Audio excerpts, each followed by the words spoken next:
Thank you very much, Maria. Let's get started. Today's topic is about CI/CD pipeline with Camunda. This topic is quite complex, and I would say is quite huge. And this way, I wanted to focus on principle and specific ideas that can help us to make Camunda applications updatable as easy as possible in any kind of environments and in any kind of architecture you can use. Let's start with a little description. Actually, I don't know the audience, and I'm not sure if everyone good with Camunda basics, how we can with specific process engines architectures supported by Camunda. And this way, I just want to have a brief describing of basic things and then go to describing. Okay. Actually, what Camunda can do, Camunda can embed engine into any Java application. Actually, I used pictures from camunda.com site, and you can pack process engine into any kind of Java applications, WAV file, Java files, or even enterprise archives. Next thing that we can have or container managed process engine. It means that we have application server like Tomcat, WebSphere, or similar, where we deploy process engine as a service, as a container service. And this way, every that is deployed to this Java application server can use process engine. This way, we have one single process engine that is shared across Java. Next thing is a standalone remote process engine server. It means for us that we have Camunda engine somewhere on network and have remote applications which actually can be written on any programmatic language. And such applications uses Camunda engine via RESTful API. I would say that, let's say, common Camunda application will consist of the components. We always have source code. This source code includes business logic. Dmitry? Yeah, your voice is keep flickering. Is it possible? Maybe I think maybe a problem with the internet. So maybe can you maybe if you disable your video, it may be clear audio for us. I think so. Yeah. Is better. Say something, Dmitry. Can you hear me? We do hear you, but there's still a flickering sound over your microphone.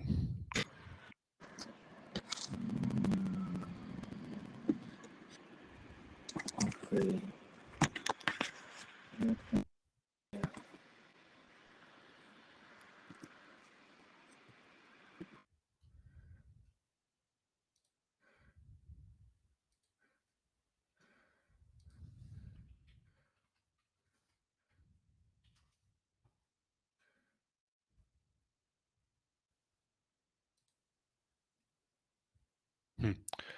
No, I don't hear anything. He muted, so he's doing Yeah, testing. okay. Can you hear me now? We do hear you, but it's not a software problem, I don't think. I think it's a hardware problem. Something is wrong with your microphone. Do you have a different one? Unfortunately, no. Okay, then I guess we just have to go with what we have right now. I hope that's okay for everybody else, but yeah, just go ahead, Dmitry. Oh, sorry for that, guys. I Maybe didn't he know that I have. can. Maybe he can sit near internet router. Sorry? Maybe if you sit near your internet router, it may be better. For connection to my router.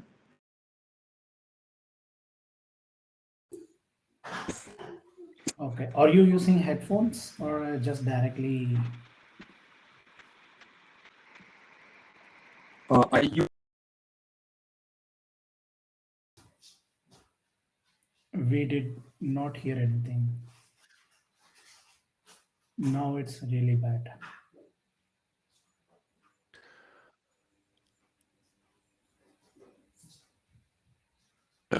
Maybe if you go closer to your hotspot, maybe that is the reason. But to me, it sounds a lot like a hardware problem. I think we can go with it. It was better like 2 minutes before. Hmm.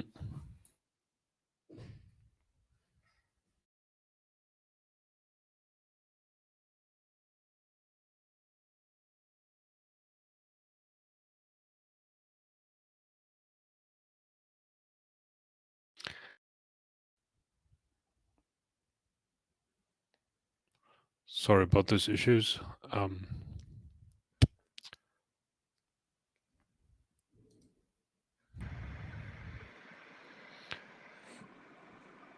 Sorry for technical issue.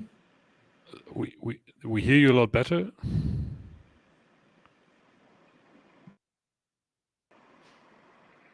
I don't know what you have changed, but it's better now. Okay, I just reconnect. Let's try to continue.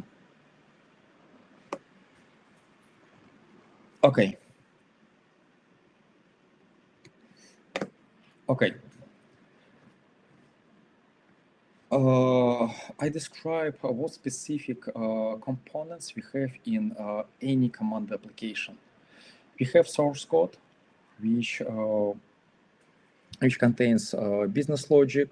It may contain Camunda connectors, Java delegates, listeners, any kind of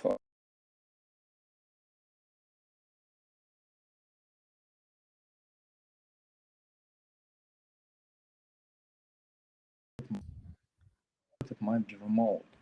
It's artifacts such BPMN diagrams, TMN rules, CMMN use cases, and user forms. And finally, we database. And to be successful in command application delivery, we should know how to deal with all such components. How are we going to manage changes for every component? Let's dig a little. Okay, but this is not one thing that we should care about. Also, we need to know and we need to think about specific architectural solutions we use. For example, on the picture, you can see very basic architectural solutions for through kind of engine deployment. Embedded process into Spring Boot Java application. Java application itself might be packed into a Docker file, and Docker file can be run EKS, ECS, App Engine, any Docker image orchestration tools. And also, I can imagine that we always use a managed database. Don't care how to deal with table spaces, similar thing. All we need a working database. Shared process engine might be deployed to EC2 or any other VM instance where Java application is running. You know that Camunda supports a variety of, actually, Camunda supports all Java application servers. And this way, all infrastructure things like network, load balancing, and similar thing goes to this Java application server. All to care is our processes and our rules.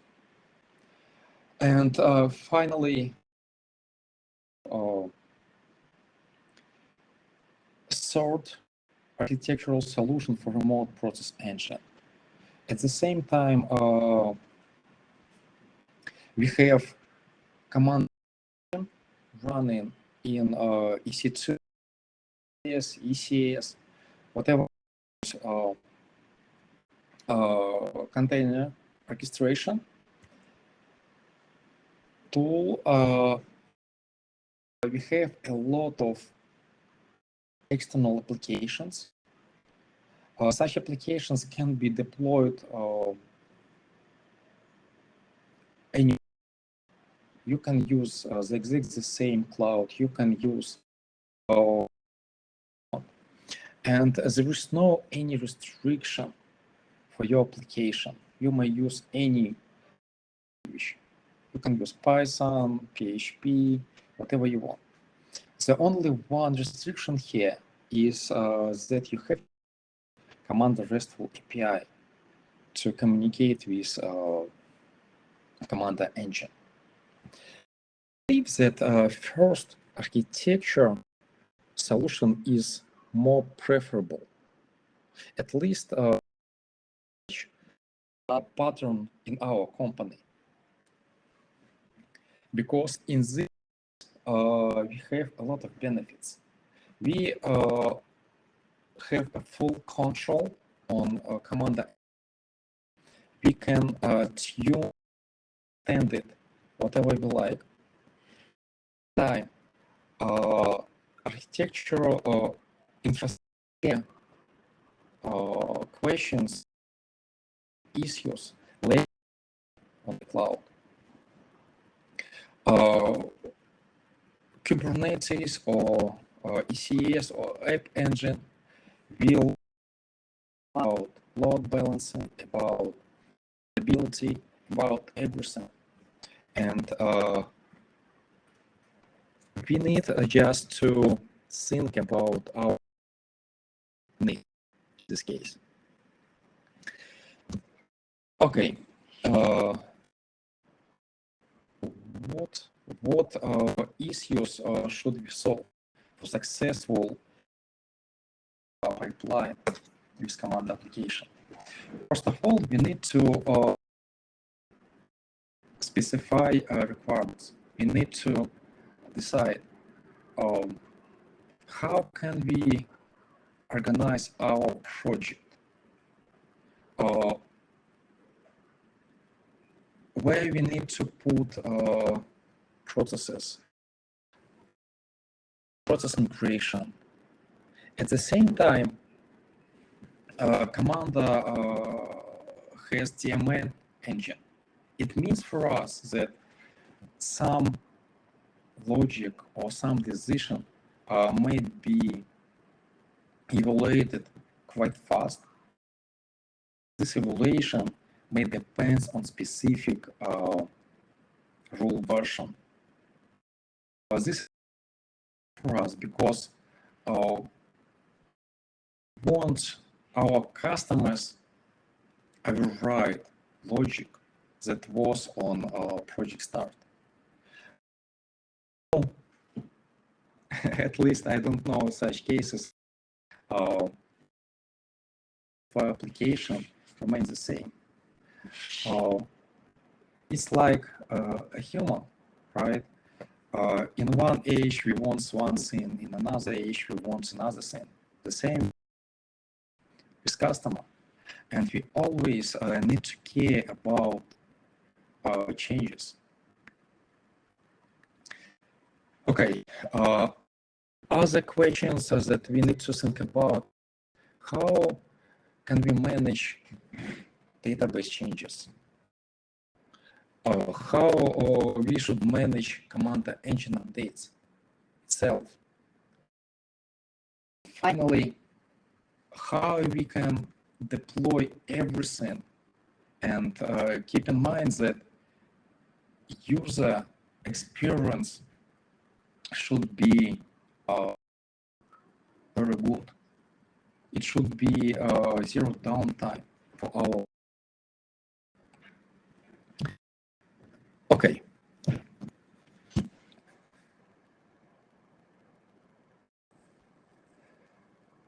What if we start to answer questions? We need to know a little bit specific information about customers' processes, right? I wrote opposite use cases. First use case, when we don't have long-running processes at all. Microservice orchestration processes, and these processes fast, and there is no situation where we have processes that takes days, weeks, or months. In this case, I believe that just skip process migration. Other use case, when we have a lot of long-run, and this way, such processes may last very long time. I know a customer who had processes that last years. And this way, we also need to think about process. It means for us that our application should have ability understand how we should migrate from one process version to another process version. Okay.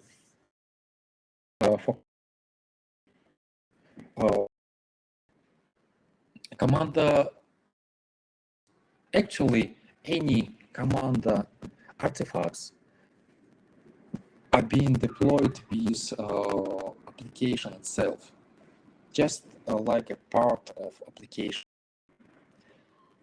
And when we are talking about Camunda rules, it means that one use case, we might not have daemon at all. And this way, we don't care.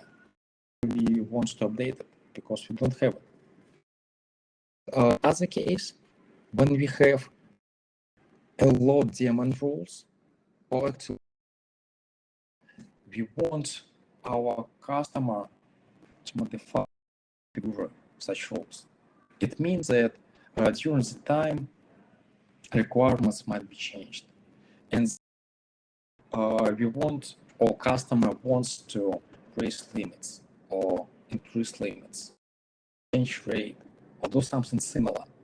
And from customer point of view, this is not a case when we need to redeploy the wall, because application redeployment might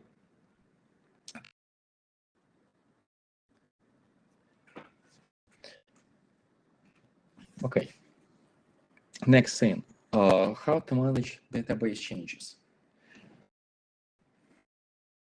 Speaking, I don't know applications that does not use database. All applications or I've seen, they always use database. And a good practice for everyone, just database migration tools like Liquibase or Flyway. The idea here is to isolate all database changes into a change set, and migration tool engine will know which specific database exist and which specific scripts and specific sequence of script execution should be applied against specific database. Such tools are very powerful, and I believe everyone should use them. Okay. Next thing that we need to is how we want to update Camunda engine itself. It might be okay because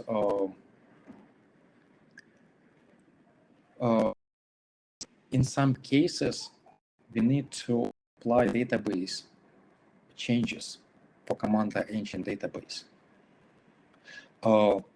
Thanks God, we have a Camunda website where Camunda team provide all information how we can do this. But is to decide should we update frequently and keep the top version in our application development, or just use some version that just works. This solution should be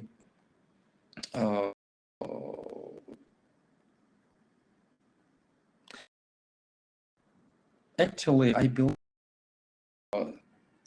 answer on this question should be found with customer.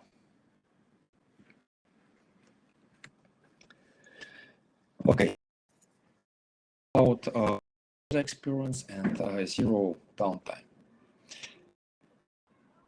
The same. Basic idea here is to have backward compatibility for the new application version. Let's say if you have new version, it means that this new work with old version data or old version model.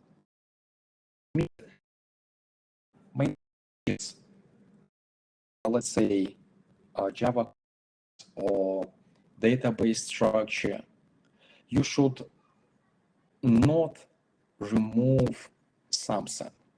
You always need to add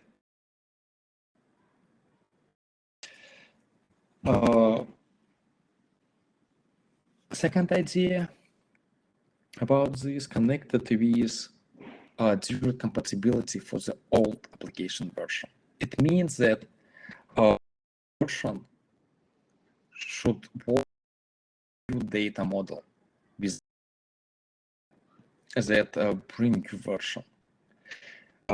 It means that we don't need to modify or delete old data, at least in if we need, for example, if we need to remove something, it should happen after a new application deployment. And usually team it means for us that if we follow such two basic ideas of compatibilities, we always can automatically update from one version to another version of our applications. And all remaining thing like database cleanup, Java classes can be postponed after delivering new version.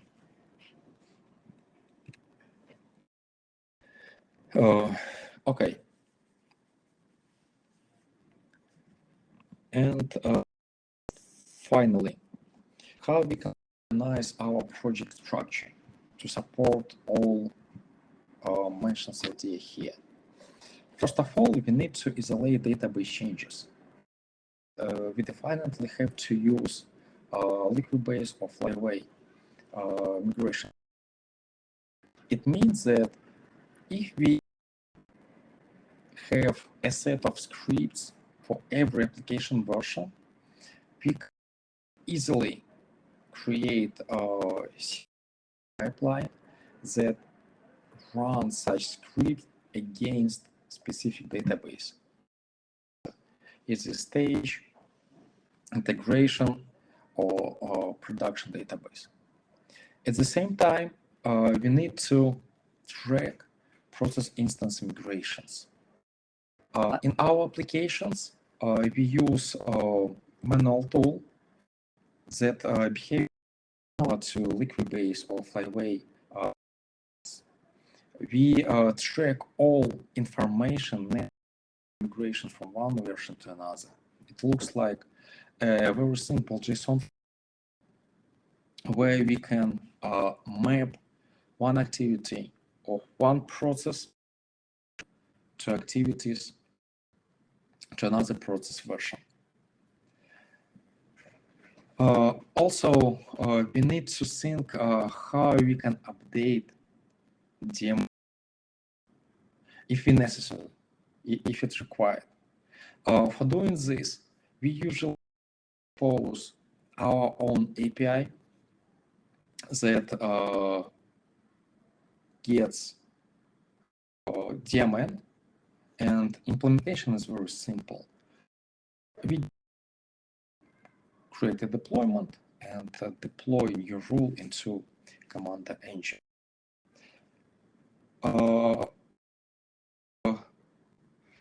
Last thing is, if we want to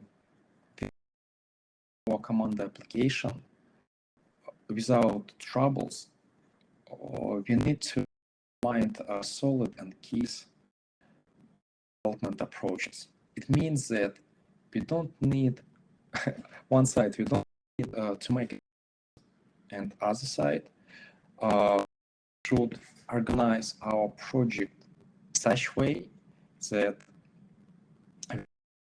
it quite simple way. What existing CI/CD tool we know and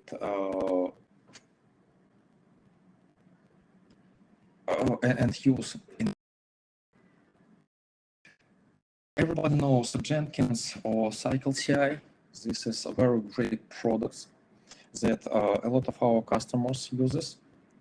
At the same time, for our projects, GitLab or GitHub CI/CD, it works very pretty, and at the same time, it's quite easy to manage for maintenance.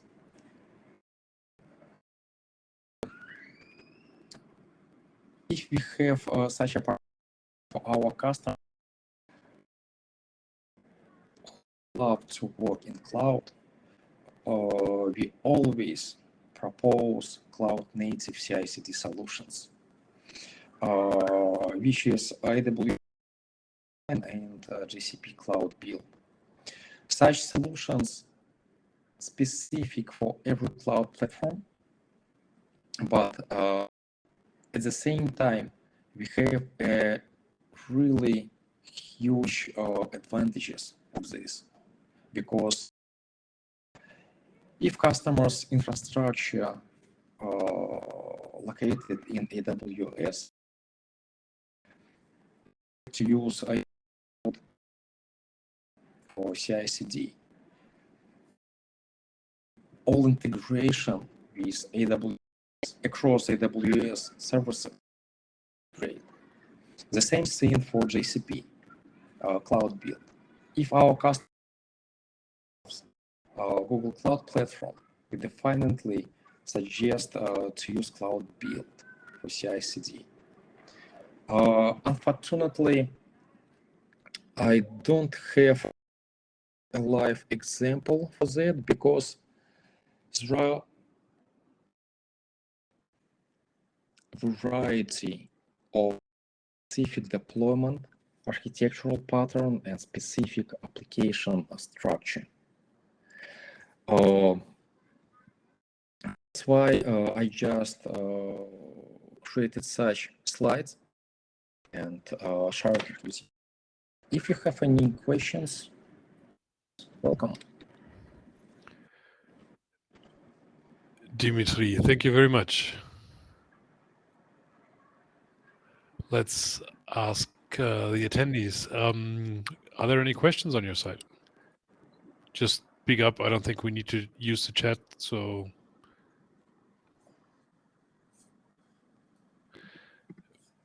maybe I do have a question. Like setting up all those, how do you say that? So those pipelines. Is there a recommendation on your side from, when to start with the automatic pipelines, like, project size wise? Can you give any hints on that? Like how many developers or how many deployments? I don't know. Is there some idea on or some hint on when to start with automatic deployments? Actually, it depends on a specific project. I know that we have customers where have a team of DevOps and all such thing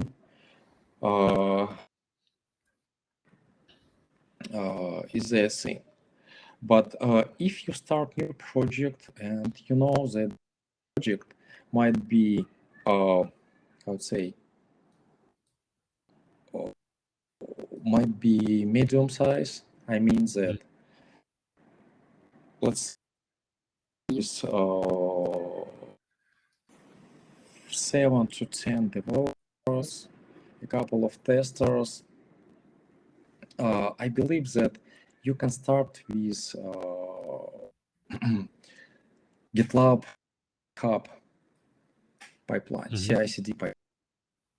Case, it's a very simple and very fast step into deployment.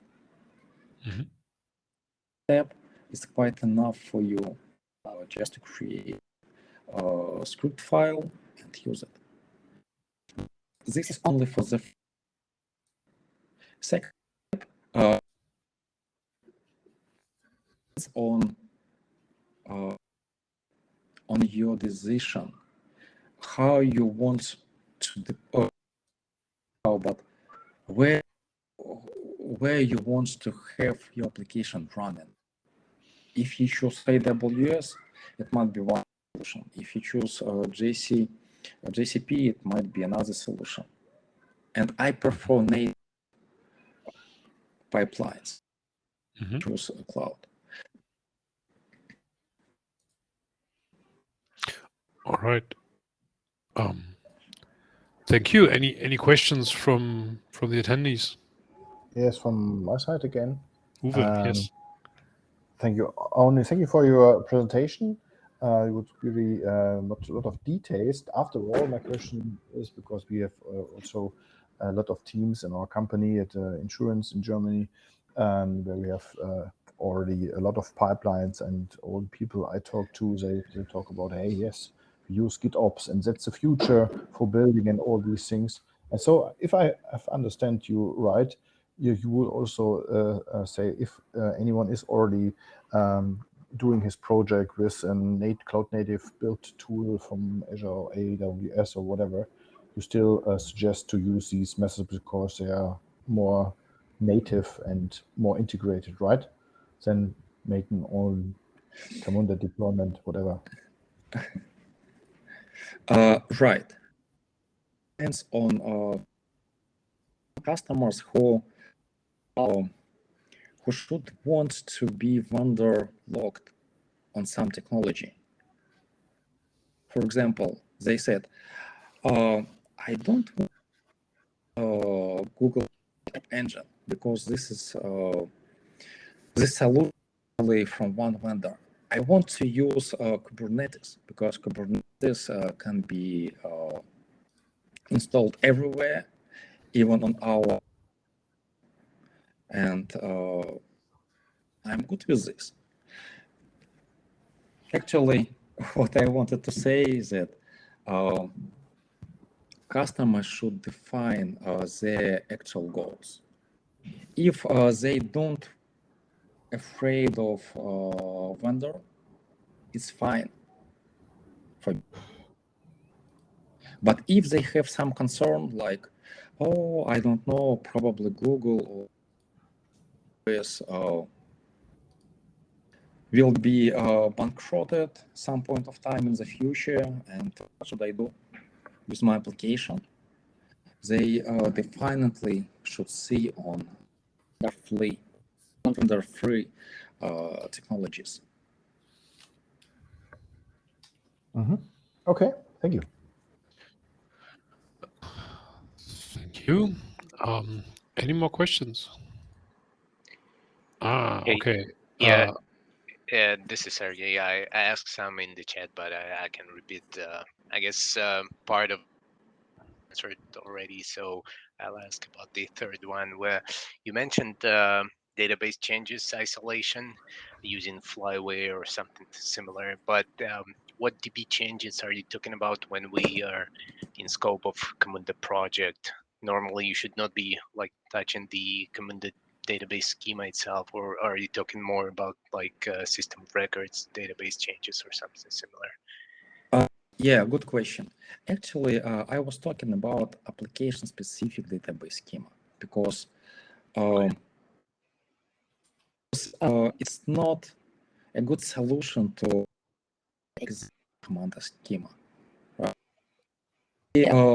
Actually, I like to prefer think about Camunda schema like a black box, and I don't want to modify or actually I had to tune, but actually I don't want to do this, right? And I was talking about database schema.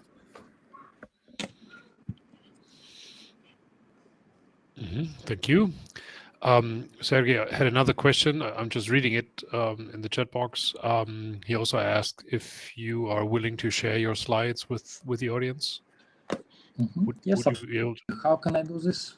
I would suggest that I will put it on the BV forum, and everybody will get an email afterwards with the link to the slides. If you just send it to me via email, that should work. Okay. All right, then. Okay. Do you have Yep. Sorry, didn't mean to interrupt you, Dmitry. No, I just wanted to say that I will send it just after meeting. All right. Then the second question, I don't know if that was answered. Do you have practical examples and what exact tools you used for the CI/CD process? Which means, what is your preferred bundle for CI/CD, Jenkins, GitHub? Okay, I think that was.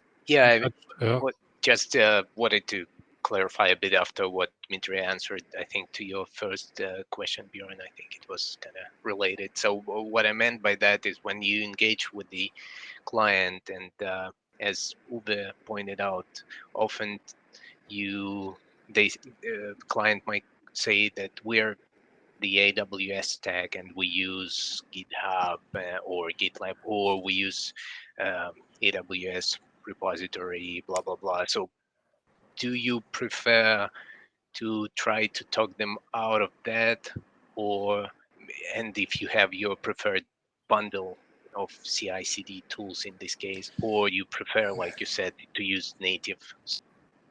Depends. Yeah, It's a yeah. complicated Actually, question. it depends. It depends, as usual. Uh, almost, yeah, almost over 18. Our customers already uses something. For example, if we deal with a customer and a customer, we just use what they have. We use Jenkins because they have expertise already, and there is no need to this by adding or by adding new dependencies to the ecosystem. But if we are free to make a choice, it means for us that we will choose a simple solution as possible.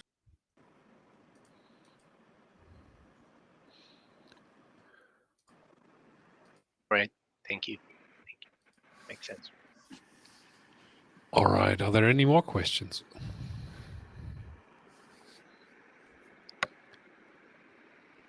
If that is not the case, then I would thank all the attendees and especially Dmitry for giving that talk to our user group.